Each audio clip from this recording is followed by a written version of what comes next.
Yeah, I know.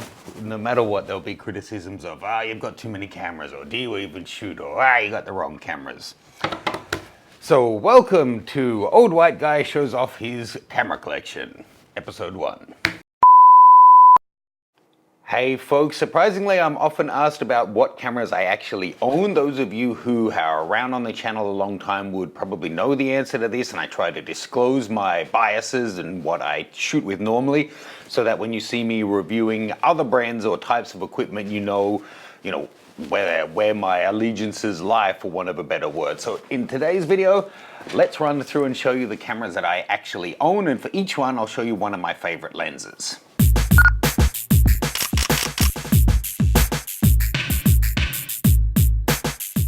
Okay folks, please make sure that you have subscribed and liked. You can also follow along on Instagram and Facebook. If you head on over to the website, I have a mailing list there, and you can see all of the different courses I have available, including my upcoming Implied Nude Portraiture series with Steph.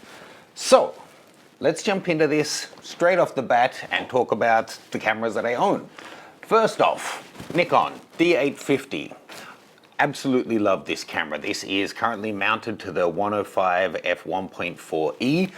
It's a reasonably new lens, but it is absolutely one of my favorites. I love this workhorse of a camera. I actually had the D5 and it was written off in a water activity, and when that came through I actually decided to buy a second D850 because it's just so versatile. Suits what I'm doing perfectly. I don't need the faster frames per second, very rarely anyway, that the D5 was giving me. Love the sensor, resolution, handling, everything on this camera. I think it's pretty much the pinnacle of DSLR design, and I realize that for some people, maybe some of the people newer to photography or those who've gone whole hog into mirrorless, these are dinosaurs, and that, who is even using these kind of things? That's me still. Now, this is currently has the 35 to 150 Tamron 2.8 to f4 on there. That's a really flexible lens, great for travel, great for filming, but not the one that I was planning to show. It wouldn't fit in the bag if I had it on the camera, which is this guy. This, those of you who've been watching the channel for a while would know this can come as no surprise that this would be included in the video. This is the 200 f2. I love this lens. It's the kind of lens that makes me want to go and shoot so much that I'll conjure up situations to be able to justify using the 200 prime. It's just an absolute pleasure to shoot with.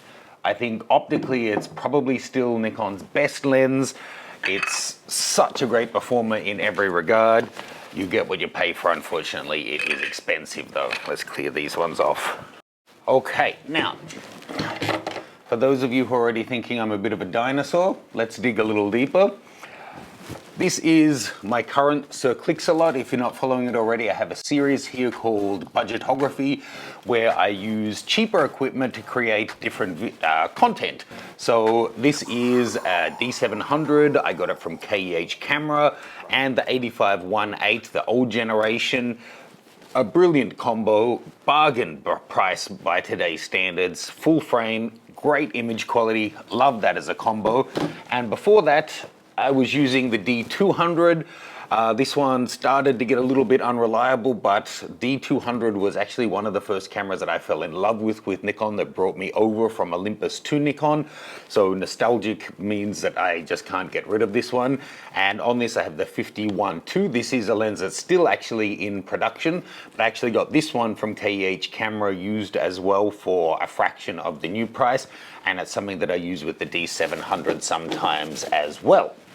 Now, for those of you who were really getting into scary old technology territory, this is one of my favorite cameras. This is the Hasselblad 503CW, gorgeous viewfinder, Hasselblad medium format film camera. Got a couple of different backs for it so I can use different films. It doesn't unfortunately get nearly as much use as it should. It's just a beautiful camera. This is with the 150mm f4 Zeiss lens. Great combo. I absolutely love that camera. For the sheer mechanics of it, there's probably nothing that I can think of that I prefer to be shooting with, but the reality of shooting film and the the overall process means that it's not my favorite in the hand enjoying the process of photography camera anymore. That's probably just as retro though. And there's actually two of them. This guy is Leica M9 Monochrome, and this is Leica M10P. Just put the magical bag aside for a second here. Pretty impressive, huh? So the M10P, I've talked about this in videos before. I reviewed this independently before I got one of my own, and I just love it. How to explain it? I get that Leica isn't for everyone. I really do. They're expensive, it's a slower process. You compare it to something like a new modern mirrorless camera that's giving you eye autofocus and all these frames per second and resolution and video and this and that. I get it, that's all great, and in some situations I love to use it as well. But if I just want to slow down a little bit and be completely engaged with the process, shoot everything in manual mode, slow down, have 3 buttons to work with rather than 20 on the DSLRs, I really enjoy the process. And I understand that for some people they might like the interface and the process, but then these are out of their budget. Fair enough, it's not going to be for everyone. This is with the 28mm f2. I really love 28mm as a focal length for street. Now I don't actually own this one, it's on loan, but I'm thinking I might need to go and buy one, because if it's true that the US tariffs on the EU are going to affect German-made lenses, then this could suddenly jump up by 25%.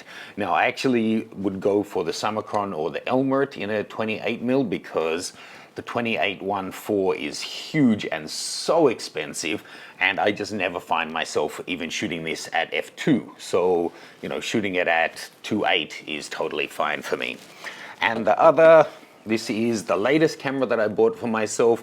This is the Monochrome. This is the older generation one that's still using a CCD sensor. So it's a different kind of sensor technology. It's monochrome only, and this is actually the camera that inspired Leica to make the 50mm Apo Summicron lens.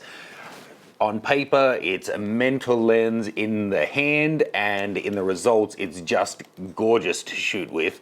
Leica, the legend goes, and I've seen interviews with Peter Carver, the guy who designed this, that they always knew they could design better than the original f2 Summicron, but would it be worth it given the resolution of the sensors and the extra cost? And it was when they went to monochrome and felt that there was a kind of an appreciable difference in resolution you're getting by only capturing the tonal detail, not the color detail, that they could really make the case for making the best 50mm that they possibly could. And it's still so small, such a joy to shoot with. It is probably my most indulgent purchase. Like this lens, this 51 f2 is cheaper than this Nikon, sorry, it's more expensive. Can I even talk today? The 50 Apo Summicron f2 is more expensive than the Nikon 200mm f2 autofocus lens. So you're not paying per kilo, obviously, for these products. So that's actually my whole range of cameras that I own, and I realize that's a lot for people. This is almost a showpiece that comes out once or twice a year. This is specifically for the budgetography series. This is a backup for that, I suppose. When I have a job to do and I need to get a certain set of shots where it's not to review, it's not to make content for you guys, it's delivered to a client, these are my two go-to cameras. The D850s, absolute workhorses, and I have a whole complete lens range for those guys. For myself, for fun, for enjoyment, and also for YouTube videos, and often for client work as well, then the Leicas are a great one. I just absolutely love them, and I'm currently filming this with a Nikon Z7, which is on loan from Nikon USA themselves. I've got the 24-70 and the 50mm. Fantastic camera. I haven't invested in that myself. I have dabbled in mirrorless though. I've owned some compacts like the Fuji X100s. I owned the A7R Mark II, but I ended up selling it. And the A7R4 does look really compelling. So it's not that I'm anti-mirrorless. In fact, I recognize that that's the way the trend's going. I don't know if a D850 replacement or D860 or whatever they might call it, or a D6 would tempt me, or if once Nikon are up to the ballpark in their mirrorless, you know, in their next generations where they've refined things, if that's where I would go next. But right now, for what I actually shoot, this is pretty much it. There's only one thing that's on my list of things that I would like to get for myself, which is a cheaper lens for the Leicas, an off-brand one. Actually, which is funny because I tend to suggest to people, if you're going to get a Leica, then don't skimp on the lenses, because that's the most special part. The bodies are lovely, but they're not really what they're famous for. You'd be better off to get a, you know, a cheaper mirrorless body like a Nikon or Sony, and then put a Leica lens on it rather than the other way around.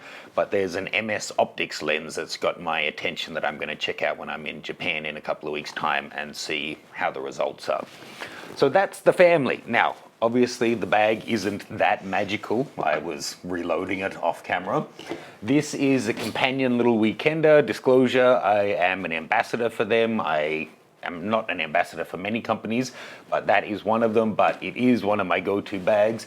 And what I was reloading it from is this guy. This is tried and true, not an ambassador, not paid, nothing like that. The Think Tank Roller Derby 4-wheel bag, good for carry-on, and the 4 wheels are great when you only have like a finger spare to roll it rather than having 2 wheels that you have to lean it back. No diss to that bag. The reality is the zip gave out a couple of weeks ago, but I've had that for years and years and years, been around the world so many times. I'm in the market to replace that now. At the moment, I haven't seen anything that looks nearly as good, and I will happily buy the same one again. But if you guys know of any comparable roller bags that I should be checking out, please let me know. Otherwise, I can't risk that zipper finally gives out on me on a trip, and then I have to, I don't know, it would be filled with all of this. I don't want that to happen. So, that's the happy family. This is my Brady bunch. So, a lot of black cameras, huh? Four Nikons, 1 Hasselblad, 2 Leicas, partridge in a pear tree, and thank you for joining me for Old White Guy Shows Off His Camera Collection, episode 1. Let me know if you've got any questions about this equipment, why I use what I use, any of that kind of thing. I'll do my best to answer them in the comments below. Like, subscribe, all that good stuff. I'll see you soon.